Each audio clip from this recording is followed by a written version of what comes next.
就为天然气发电厂拍算设厂伫淡市安定甲安南区交界以岸，因为靠近人口密集区，牵涉污染甲公安的威胁，互民众强烈反弹。对此，议员区兆成嘛提案检查市府，明确表达无同意开发。干上午上议会临时会大会讨论，议员无分哪里，反而2月23，因伫第一摆环评无通过以后，阁要开说明会，惊开发案只是照程序行，会起死回生，所以一面倒反对，要求市长表态。刚才市长一直在讲说，只要市民不支持你就不会支持。那我想现在其实只剩下2个手续，第一个是中央环评，第二个就是市政府的核准。那中央的环评，其实地方的意见也非常非常重要，所以我也希望台南市政府这边要强烈的去表达，这个地区绝对不适合来设立这个发电厂的这个意见带到中央去，带到环评大会去。我想这个部分，请市政府绝对要强烈的表达站在的位置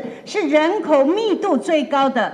整个周遭安南区这跟我们永康区，所以它是非常不适当在那个地方设立啦。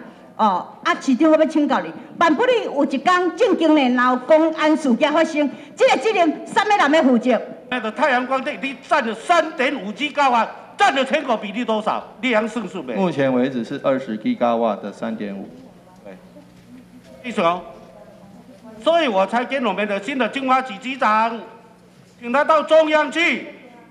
我们的替代能源，台南市要分配多少？大家要全国各县市来分担，而不是像你，只会把旗鼓将军北门接载的土地拿来种电。我们要的是你给我们一个承诺，你绝对不会同意这样的一个设施设在这个地方，就这么简单，你承诺不了，然后你一直在打嘴炮。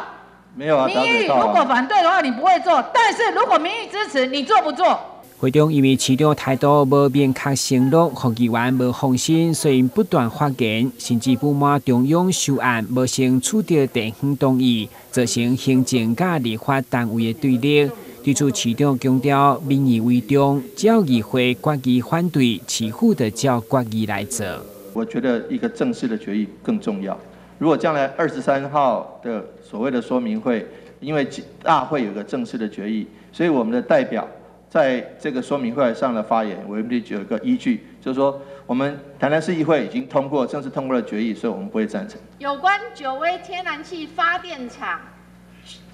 建盖目前的限制，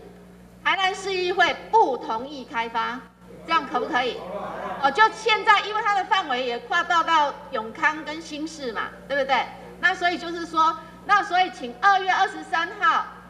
即便那个是卖公营那是行礼如仪的公听会，请林荣川局长，我希望这件事情不是只有林荣川局长去参加，应该层级要到副市长去参加了确切的表达台南市议会反对的意见。